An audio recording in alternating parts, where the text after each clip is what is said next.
আবারও টাই ব্রেকারে স্বপ্নভঙ্গ ব্রাজিলের। সেমিফাইনালে উরুগুয়ে পানামার বিপক্ষে কলম্বিয়ার গোল উৎসব।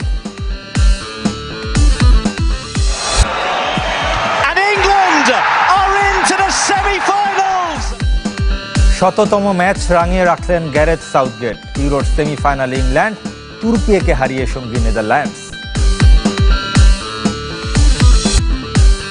নিজের ঘাটতি পূরণে কাজ করছেন মোহাম্মদ সাইফুদ্দিন। চ্যাম্পিয়ন্স ট্রফিতে জাতীয় দলে ফিরতে চান এই অলরাউন্ডার। কোপা আমেরিকার খবর, কোয়ার্টার ফাইনাল থেকে বিদায় নিল ব্রাজিল। উরুগুয়ের কাছে টাই ব্রেকারে হেরেছে 5 বারের বিশ্ব চ্যাম্পিয়নরা। নির্ধারিত সময়ের খেলা গোলশূন্য ড্র ছিল। এদিকে পানামাকে 5-0 গোলে বিধ্বস্ত করে শেষ চারের টিকিট পেয়েছে কলম্বিয়া। প্রথমে এদের মিলিতাও, এরপর ডগলাস লুইস।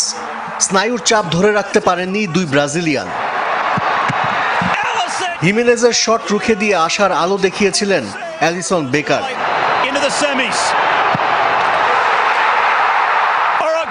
তবে ম্যানুয়েল উগার্তে কোনো ভুল করেননি।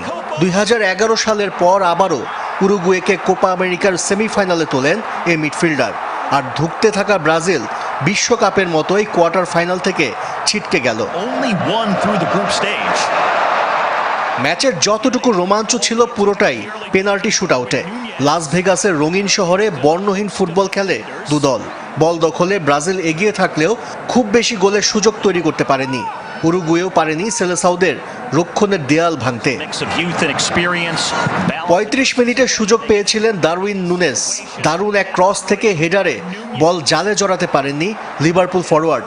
পরের মিনিটে ব্রাজিলও এগিয়ে যেতে পারত, তবে গোলরক্ষককে একা পেয়েও ব্যর্থ রাফিনিয়া। বিরতির পর দুদলই পেশি শক্তির ব্যবহার শুরু করে। ক্রিকেটের খবর জানাবে এবার। সীমাবদ্ধতার অজুহাত দিয়ে সাইফুদ্দিনকে বিশ্বকাপের স্কোয়াডে রাখেননি নির্বাচকরা। এবার সেই ঘাটতি পূরণে কঠোর পরিশ্রম করছেন পেস বোলিং অলরাউন্ডার। পেস অ্যাটাকে তীব্র প্রতিদ্বন্দ্বিতা থাকলেও কামব্যাক করতে আত্মবিশ্বাসী তিনি। কানাডায় প্রথমবার ফ্র্যাঞ্চাইজি লিগ খেলার প্রস্তুতি মিরপুরে নিচ্ছেন মোহাম্মদ সাইফুদ্দিন। প্রথমবার দেশের বাইরে ফ্র্যাঞ্চাইজি লিগ খেলার অপেক্ষা। এর আগে টি10 লিগে ডাক পেলেও ইনজুরিতে খেলতে পারেননি। কানাডার গ্লোবাল টি20তে মন্ট্রিয়াল টাইগার্সের হয়ে খেলতে যাওয়ার আগে দেশে নিজেকে প্রস্তুত করে নিচ্ছেন সাইফুদ্দিন। প্ল্যান একটাই, যাতে ভালো খেলতে পারি, যাতে অপরচুনিটি আরও আসে। আর যেহেতু সামনে আপাতত কোনো খেলা নেই, তো নেশা নিয়ে ব্যাক করতে হলে অবশ্যই এখানে ভালো পারফর্ম করে আবার নজর আসবো। এটাই মূল লক্ষ্য, ভালো করা। ইনজুরিতে ক্যারিয়ারে বারবার ছন্দপতন। লম্বা সময় পর বিশ্বকাপ দিয়ে ফিরতে পারতেন, কিন্তু তার বোলিংয়ে ধারাবাহিকতার অভাব ও ডেথ ওভারে ইয়র্কার দিতে না পারার দুর্বলতা তুলে ধরেছিলেন নির্বাচকরা। ঘাটতি পূরণে কিভাবে কাজ করছেন সাইফুদ্দিন? ঢাকাতে বা সারা বাংলাদেশে অনেক বৃষ্টি হচ্ছে, আপাতত উইকেটগুলো রেডি না, ফুল পেসে বল করার মতো এটা এখন তৈরি হয়নি। ইনশাল্লাহ যদি উইকেট অ্যাভেলেবেল পাই, চেষ্টা করবো যে সব ল্যাকিংসগুলো আছে ওগুলো নিয়ে কাজ করার। আপাতত 2-3 দিন ইনডোরে কাজ করতেছি, ব্যাটিং প্লাস জিম ফিটনেস নিয়ে। নির্বাচকদের সিদ্ধান্তই সঠিক প্রমাণিত। বিশ্বকাপে দারুণ পারফর্ম করেছেন তানজিম সাকিব। পেস ইউনিটের প্রতিদ্বন্দ্বিতা বাড়ায় আরও কঠিন চ্যালেঞ্জে সাইফুদ্দিন, যদিও বিশ্বাস করেন সময় তারও আসবে। দেখুন, কম্পিটিশন তো শেষ নেই, ভালোর উপরে তো ভালো আছে, তো ইনশাল্লাহ চেষ্টা করবো আরও ভালো করার। অবশ্যই আমি তাকে অ্যাপ্রিসিয়েট করি। তানজিম সাকিব অসাধারণ খেলেছে, যদিও আমার সে কলিগ আবনিতে আমরা একসাথে খেলেছি। তো এইটাই আসলে ক্রিকেটারদের, কেউ ভালো খেলবে, কেউ খারাপ খেলবে, তো এইটার জন্য আসলে খুব বেশি চিন্তা না করে নিজে কীভাবে আরও বেটার কিছু করা যায় সেই দিকে চেষ্টা করব। প্রত্যেকটা ক্রিকেটারেরই দিন যায়, ওর দিনে ও ভালো, আমার যখন দিন আসবে আমি আমার সেটা দেওয়ার চেষ্টা করব। চ্যাম্পিয়ন্স ট্রফির এখনও 7 মাস বাকি। এত দূর ভাবতে চান না এই পেস বোলিং অলরাউন্ডার। তার আগের সিরিজগুলোতে ফেরার চেষ্টা। সম্ভবত আরও 6 মাস আছে না, তো এটা আসলে লম্বা চিন্তা না করে সামনে যেসব খেলাগুলো আছে মূলত ফোকাস এই দিকে। যেহেতু ইকরাম হোসাইন, চ্যানেল 24, ঢাকা। ক্রিকেট থেকে বোর্ড কর্তা, বিশ্বকাপ শেষে কাঠ করায় tiger head coach Chandika Hathurusingha. এই লঙ্কানের কঠোরতা দলের ভেতর তৈরি করে সংকট, মনে করেন পেসার রুবেল হোসেন। হাথুরুকে নিয়ে ভাবার সময় এসেছে বলে দাবি তার। বিশ্বকাপে বাংলাদেশ হেড কোচের পরিকল্পনা পছন্দ হয়নি খালেদ মাহমুদের। আলোচনায় চন্ডিকা হাথুরুসিংহে 2023 ওয়ানডে বিশ্বকাপ ব্যর্থতার পরও যার উপর আস্থা রেখেছিল বিসিবি। টি-20 বিশ্বকাপের সুপার 8-এ খেলা বোর্ডের কাছে প্রাপ্তি হতে পারে, তবে সমর্থকদের চোখে ব্যর্থ টিম বাংলাদেশ। প্রশ্ন উঠেছে হেড কোচ হাতুরুর ভূমিকা নিয়ে।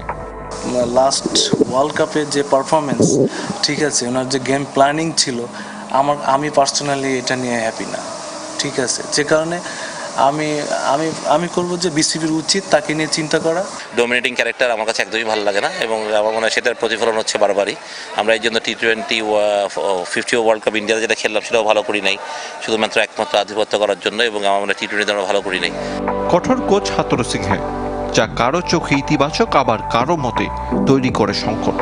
ক্রিকেটারদের সাথে সম্পর্ক হাতুরু সিংয়ের 50-50 থাকে নর্মালি। উনি রাগ থেকে উনি ক্রিকেটারের কাছ থেকে পারফরমেন্সটা আদায় করে নেয়, এটা এক দিক থেকে পজিটিভ, কিছু দিক থেকে আবার নেগেটিভ জিনিসও এটা শো অফ হয় টিমের স্বার্থে। সবথেকে বড় প্রশ্ন, ক্রিকেটারদের সাথে সম্পর্ক কেমন? ক্ষেত্র বিশেষে চোখের আড়াল মানে মনের আড়াল। আমি পার্সোনালি আমি দেখি নাই যে মানে আপনার একটা ক্রিকেটার বাদ পড়ার পরে বা তার সাথে যোগাযোগ করা এটা সে করে, এটা আমি দেখি নাই, আমার সামনে পড়ে নাই, বাট হয়তো বা কারোর সাথে ইন্টারনালি করতেও পারে। আরিফুল ইসলাম, চ্যানেল 24। আইসিসির কাছে চ্যাম্পিয়ন্স ট্রফির সূচি জমা দিয়েও সংকটে পিসিবি। পাকিস্তানে গিয়ে খেলতে আপত্তি ভারতের। এশিয়া কাপের মতো হাইব্রিড মডেলে অনুষ্ঠিত হতে পারে চ্যাম্পিয়ন্স ট্রফি। রোহিত কোহলিরা পাকিস্তান যাবে কিনা সিদ্ধান্ত নেবে ভারত সরকার। পাকিস্তানে খেলতে ভারতের বড্ড আপত্তি, তো বোর্ডের সম্পর্কের বরফ গলবে কি করে? ভারতের মাটিতে 2023 ওয়ানডে বিশ্বকাপ খেলেছিল বাবর রিজওয়ানের পাকিস্তান। আগামী বছর চ্যাম্পিয়ন্স ট্রফির আয়োজক পাকিস্তান। আইসিসির কাছে পাঠানো হয়েছে সূচি। টিম ইন্ডিয়া কোন ভেন্যুতে খেলবে সেটাও জানিয়েছে পিসিবি। চিরবৈরী ভারত পাকিস্তান, তাই সবকিছু সহজে সমাধান হবে তা কি করে হয়? শেষ এশিয়া কাপ খেলতে পাকিস্তান যায়নি রোহিত কোহলিরা। টুর্নামেন্টের জন্য হাইব্রিড মডেল বেছে নিয়েছিল এশিয়ান ক্রিকেট কাউন্সিল। এবার প্রভাবশালী বিসিসিআইয়ের চাপে আইসিসিও। 8 দলের অংশগ্রহণে ফেব্রুয়ারিতে শুরু হওয়ার কথা চ্যাম্পিয়ন্স ট্রফি। হাতে পর্যাপ্ত সময় থাকলেও পিসিবিকে দোটানায় রেখেছে ভারতীয় ক্রিকেট বোর্ড। দেশটির অনেক রাজনৈতিক নেতার পাকিস্তানে ক্রিকেট খেলার বিরোধিতা দীর্ঘদিনের। আইসিসির কাছে পাঠানো খসড়া সূচিতে গ্রুপ পর্বে ভারত ম্যাচের ভেন্যু লাহোর। টিম ইন্ডিয়ার কড়া নিরাপত্তার কথা বিবেচনা করে এমন সিদ্ধান্ত নিয়েছে পাক ক্রিকেট বোর্ড। অথচ ওসবে থোড়াই কেয়ার। রোহিত শর্মার দল পাকিস্তানে খেলবে কিনা পুরো সিদ্ধান্ত নিবে কেন্দ্রীয় সরকার। সূত্রের বরাত দিয়ে এমন খবর প্রকাশ করেছে ভারতীয় গণমাধ্যম। চ্যাম্পিয়ন্স ট্রফি নিয়ে আলোচনা হয়নি, পাকিস্তানের ভ্রমণ করার সম্ভাবনা কম। ভারত দলের পাকিস্তান সফর নিয়ে চূড়ান্ত সিদ্ধান্ত নেবে সরকার। এশিয়া কাপের মতো হাইব্রিড মডেলে গড়াতে পারে চ্যাম্পিয়ন্স ট্রফি। নিরপেক্ষ ভেন্যুতে খেলতে চাইবে টিম ইন্ডিয়া। শ্রীলঙ্কায় আইসিসির